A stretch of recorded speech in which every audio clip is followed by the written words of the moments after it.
नमस्कार, आप देख रहे हैं वीके न्यूज। मैं हूं सुनील राउत। भारत में G20 की बैठक खत्म हो चुकी है और सारे राष्ट्राध्यक्ष अपने अपने देश लौट चुके हैं। लेकिन G20 में चीन किस मंशा के साथ आया था, यह सवाल अब इसलिए उठ रहा है क्योंकि चीन की एक साजिश का खुलासा हुआ है। जी हां, इस पूरी रिपोर्ट में मैं आपको बताऊंगा कि कैसे चीन G20 में एक मंशा के साथ आया था और वो कुछ करना चाह रहा था।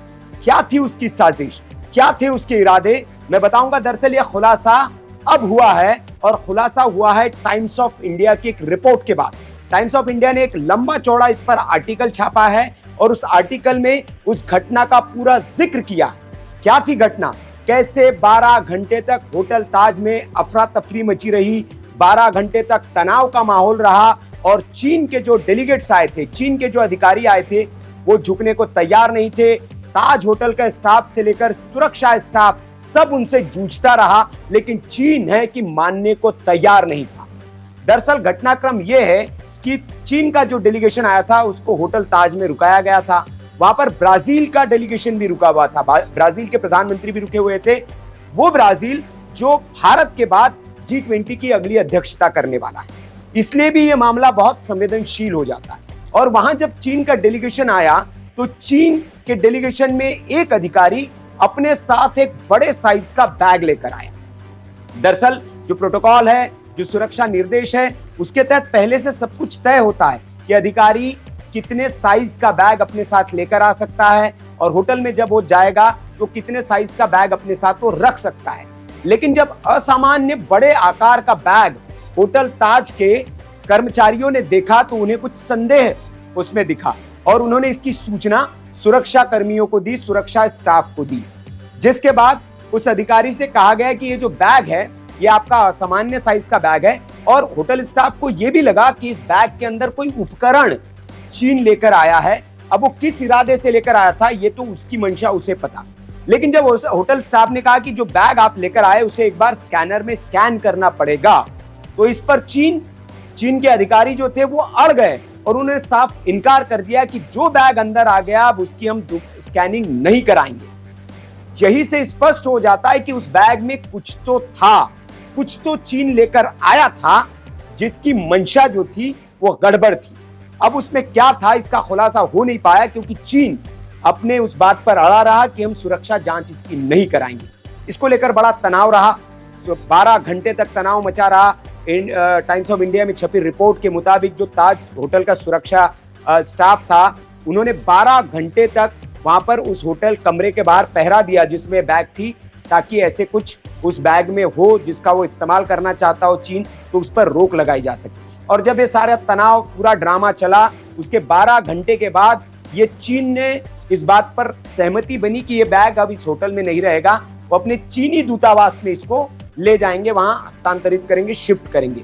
उसके बाद ये ड्रामा खत्म हुआ और वो जो बैग था, वो बड़ा बैग, वो अपने चीनी दूतावास में वो चीनी अधिकारी लेकर चले गए। इस दौरे के दौरान एक और हैरान करने वाली बात ये थी कि चीन के अधिकारी होटल ताज की ओर से जो इंटरनेट प्रोवाइड किया जाता है, जो वाईफाई फैसिलिटी प्रोवाइड की जाती है, वो पब्लिक होता है, उससे इनका यूज करने से इन चीनी डेलीगेशन ने साफ इनकार कर दिया था। उन्होंने कहा कि हमें प्राइवेट इंटरनेट चाहिए। अब इस प्राइवेट इंटरनेट को मांगने के पीछे उनकी क्या मंशा रही होगी, आप ये समझ सकते हैं। एक तो ब्रीफकेस में कोई उपकरण लेके आया और उस उपकरण के बाद एक प्राइवेट इंटरनेट की मांग। क्या चीन की मंशा रही होगी इसका बस आप अंदाजा लगा सकते हैं। हालांकि ताज होटल के जो स्टाफ था उन्होंने इस चीन की साजिश को, इसको साजिश हम कह सकते हैं, उसको पकड़ा और उसकी सूचना दी। तो उस सूचना के बाद ये मामला सामने आया। हालांकि तब G20 चल रहा था तो ये खबर सामने नहीं आ पाई, लेकिन अब टाइम्स ऑफ इंडिया में एक जो लेख छपा, एक पूरी रिपोर्ट छपी, उसमें पूरा इसका वृत्तांत दिया गया है कि कैसे ये घटना हुई। आपको बता दें कि ये घटना 7 सितंबर की है, 2023 की है, जब चीनी डेलीगेशन जो है वो भारत में आया और ताज होटल में उन्होंने एंट्री ली थी। और तब होटल के स्टाफ रूम में विजिट जब करते हैं तो रूम विजिट के दौरान जो स्टाफ होटल होता है, होटल का स्टाफ होता है, वो जब रूम विजिट करता है तो उस रूम विजिट के दौरान ये जो असामान्य बैग है उस पर उस होटल स्टाफ की नजर पड़ी और उसे उसमें कोई ऐसा लगा कि कोई संदिग्ध उपकरण इस बैग में है। उसकी जानकारी फिर उसने अपने ऊपर के लोगों को दी, ऊपर के स्टाफ को दी, और तब जब संदेह हुआ तो स्टाफ ने उनसे कहा कि इस बैग की भाई आपको एक बार सुरक्षा जांच करानी होगी, स्कैनर से इसको गुजारना होगा। तो चीनी स्टाफ ने इस बैग को वो जो स्कैनर था उससे गुजारने से इनकार कर दिया, और चीनी प्रतिनिधिमंडल ने यह कहकर इसका विरोध किया कि जो बैग एक बार अंदर आ गया अब उसकी कोई जांच नहीं होगी, कोई स्कैनिंग हम नहीं कराएंगे। और फिर 12 घंटे तक ये पूरा तनावपूर्ण माहौल रहा, बातचीत तू मैं हुई। उसके बाद ये रजामंदी बनी कि इस बैग को हम चीनी दूतावास भेज देते हैं। प्राइवेट इंटरनेट मांगा गया, क्यों मांगा गया ये आप समझ सकते हैं। अब ये स्पष्ट नहीं हो पाया है कि संदिग्ध बैग ये चीनी दल जो है वो किस इरादे से लेकर आए थे और क्या उनकी मंशा थी। हालांकि मैंने जैसे आपको पहले भी बताया कि 3 सदस्यीय जो एक सुरक्षा दल था वो कमरे के बाहर 12 घंटे तक तैनात रहा, और उन्होंने पहली नजर अपनी बनाए रखी कि ताकि चीन जो मंशा लेकर आया है, जो बुरी नीयत लेकर आया है, उसमें वो कामयाब नहीं हो पाए। और फिर जब एक चीनी अधिकारी इस बैग को लेकर होटल से बाहर चला गया, चीनी दूतावास चला गया, तब उस पहरे को वहां से हटाया गया।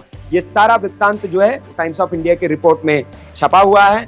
और इस होटल में मैंने आपको बताया था कि ब्राजील के राष्ट्रपति भी रुके हुए थे, और ब्राजील अगले G20 शिखर सम्मेलन की अध्यक्षता करने वाला है। जो हैमर था वो प्रधानमंत्री नरेंद्र मोदी उन्हें सौंपा, प्रेसिडेंसी सौंपी इसकी, और वो नेतृत्व करेगा। इसलिए भी ये घटना बहुत संवेदनशील हो जाती है कि आखिर चीन की मंशा क्या थी, वो क्या लेकर आया था और क्या करना चाह रहा था। इसका अभी खुलासा ये हुआ है, इस पर ज्यादा आगे की जानकारी नहीं आ पाई है, लेकिन जाहिर तौर पर है कि भारत की सुरक्षा एजेंसियां और बाकी उन लोगों ने इसको डिकोड करने की जरूर कोशिश की होगी कि चीन की मंशा क्या रही होगी और चीन किस मंशा के साथ यहाँ आया था। आपको ये भी बता दें कि चीन के राष्ट्रपति जो है शी जिनपिंग, वो इस G20 समिट में नहीं आए थे, उनके जगह पर प्रधानमंत्री ली कियांग ने हिस्सा लिया था।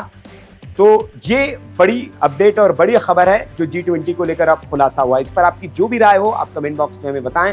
वीडियो अच्छा लगा हो लाइक करें, शेयर करें, और ऐसी खबरों के लिए आप देखते रहिए वीके न्यूज। नमस्कार। वीके न्यूज, राष्ट्र के नाम।